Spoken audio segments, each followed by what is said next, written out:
आज वायनाड सीट से राहुल गांधी ने नॉमिनेशन फाइल कर दिया। राहुल पिछला चुनाव इसी सीट से जीते थे। आज सुबह राहुल प्रियंका गांधी के साथ वायनाड पहुंचे। पर्चा भरने से पहले राहुल ने एक बड़ा रोड शो किया। कांग्रेस ने वायनाड में अपनी ताकत दिखाई। राहुल के रोड शो में भीड़ जबरदस्त थी। वायनाड में राहुल के सारे प्रोग्राम का इंतजाम कांग्रेस महासचिव केसी वेणुगोपाल ने किया था। राहुल का जगह जगह स्वागत किया गया और इसके बाद बीच बीच में रुककर राहुल गांधी ने लोगों को एड्रेस भी किया। इंटरेस्टिंग बात है कि वायनाड में राहुल ने नरेंद्र मोदी, बीजेपी, आरएसएस के साथ साथ लेफ्ट फ्रंट को भी कोसा। राहुल ने कहा उन्होंने तो वायनाड को अपना परिवार मान लिया, लेकिन यहाँ की समस्याएं दूर नहीं कर पाए क्योंकि केरल में लेफ्ट फ्रंट की सरकार ने उनकी बात नहीं सुनी। राहुल ने वादा किया कि जब केंद्र और राज्य में कांग्रेस की सरकार बनेगी तो वायनाड के सारे मुद्दे हल कर देंगे। I came to Wayanad 5 years ago and I was new to the constituency and immediately you made me part of your family. Not just a political speech I'm making. I was really embraced by the people of Wayanad. Regardless of which party they came from, regardless of which community they came from, regardless of how old they were, every single person in Wayanad gave me love, affection, respect, and treated me as one of their own. I don't treat you and think of you like an electorate. I treat you and think of you the same way I think of my little sister Priyanka over here. Wayanad seat पर 26 अप्रैल को दूसरे phase में voting होगी। वक्त कम है, इसलिए राहुल गांधी ने nomination file करने के तुरंत बाद कैंपेन भी शुरू कर दिया। वायनाड शहर में घूमे, लोगों से घर घर जाकर मिले। प्रियंका भी उनके साथ थी। इसके बाद राहुल ने कहा यह चुनाव देश के भविष्य का सवाल है। देश में दो विचारधाराओं की लड़ाई चल रही है, एक वो जो लोकतंत्र को खत्म करना चाहते हैं और दूसरी तरफ वो जो संविधान को बचाना चाहते हैं। ये जो लड़ाई है ये लोकतंत्र और कॉन्स्टिट्यूशन, संविधान को बचाने की लड़ाई है।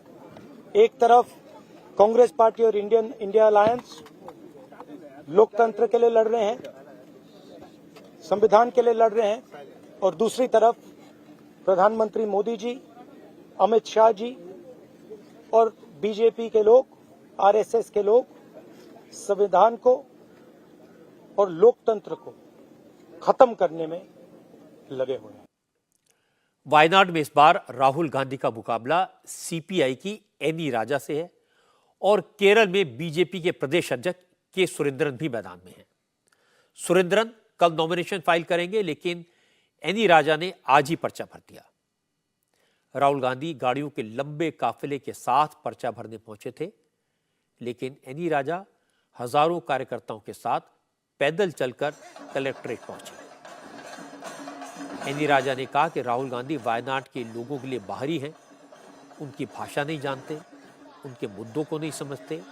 पिछले 5 साल में संसद में राहुल ने एक बार भी वायनाड की बात नहीं की। एनी राजा ने कहा पिछली बार लोगों ने राहुल को वोट इसलिए दे दिया था क्योंकि ये भ्रम फैला दिया गया कि कांग्रेस जीत रही है और राहुल देश के प्राइम मिनिस्टर बनेंगे।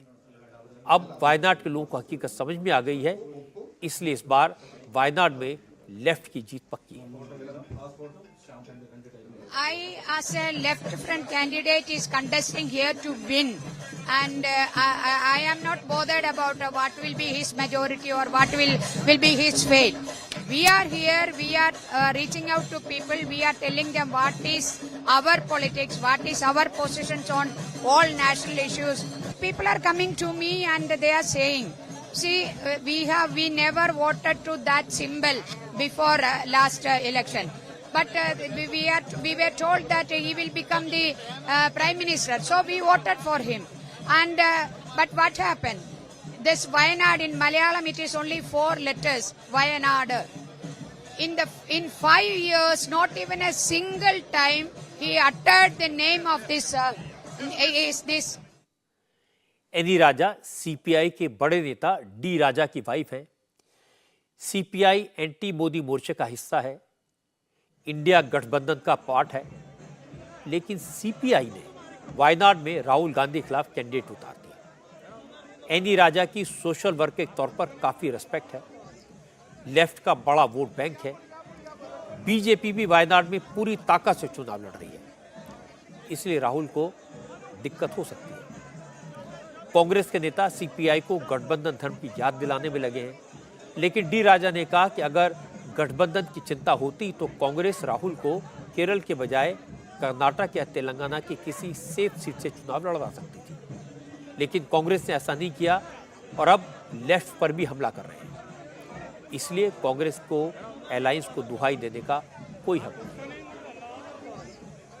Why Mr. Rahul Gandhi has chosen to contest from Wayanad, or why Congress party decided to field him against left in Wayanad? Questions are raised because Mr. Rahul held 2 yatras, Bharat Jodo Yatra, Bharat Nyaya Yatra.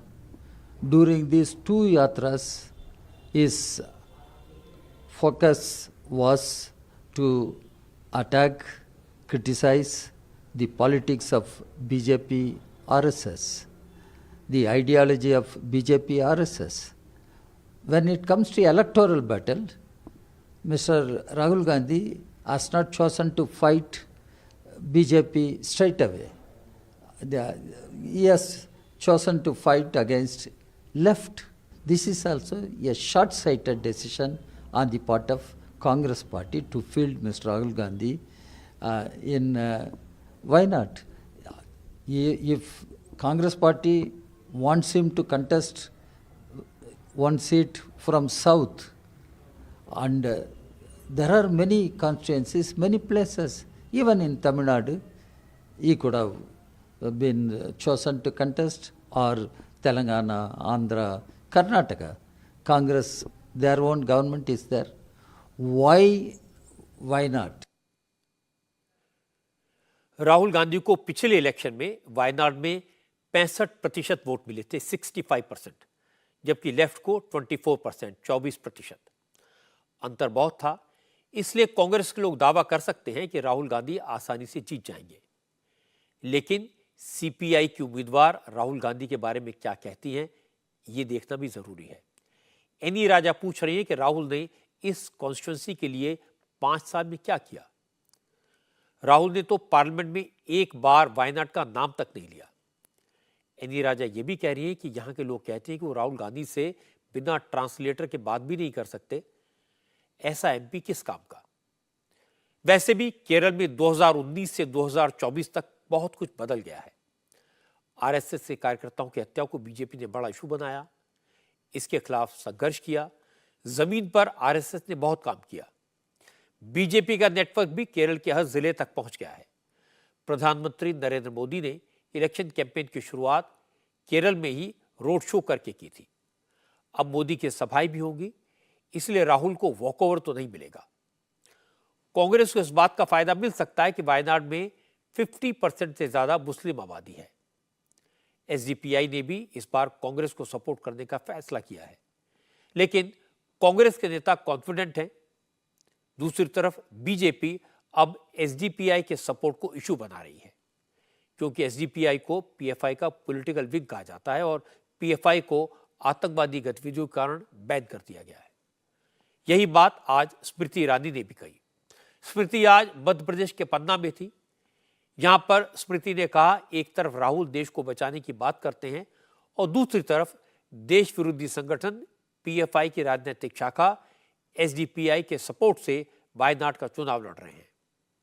स्मृति ने कहा कि देश के लोग अब कांग्रेस का असली चेहरा पहचान चुके हैं, इसलिए राहुल कहीं से भी चुनाव लड़ें, उन्हें कहीं सपोर्ट नहीं मिलेगा। आज जिस प्रकार की राजनीति इस चुनाव में मैं देख रही हूं, सुना है कुछ लोग वायनाड में आज अपना पर्चा भर रहे हैं, वहां मेरे प्रदेश अध्यक्ष उसके सामने चुनाव लड़ रहे हैं और कह रहे हैं अब गत इतनी हो गई है उनकी राजनीति की कि आतंकवादी संगठनों से वो सहायता मांग रहे हैं। ये वो लोग हैं जिन्होंने भारत की संसद में भारत का बहिष्कार करने का दुस्साहस किया जब भारतीय जनता पार्टी ने कहा धारा 370 हटेगी। ये वो लोग हैं जिन्होंने भारत की सुरक्षा बलों से प्रमाण मांगा जब हमने कहा कि आसमान चीरकर पाकिस्तान में घुसकर हमारी वायुसेना ने प्रहार किया है दुश्मन के कैंपों पर। आज ये लोग अपनी सत्ता के लिए देश को धमकी देते हैं कि अगर मोदी फिर से प्रधानमंत्री बन गया तो देश में आग लग जाएगी। मैं राहुल गांधी से कहना चाहती हूं, कान खोलकर सुन लो, इस देश को पहले भी गोरों ने ललकारा था, इसी देश ने गोरों को धूल चटाई। इस देश को पहले भी दुश्मनों ने ललकारा था, इसी देश ने धूल चटाई। तुमने लोकतंत्र को कलंकित करने के लिए अगर देश को धमकाया तो ये देश छेड़ता तो नहीं, लेकिन छेड़ा जाता है तो ये देश। स्मृति ईरानी बार बार राहुल गांधी को अमेठी से चुनाव लड़ने की चुनौती दे रही हैं।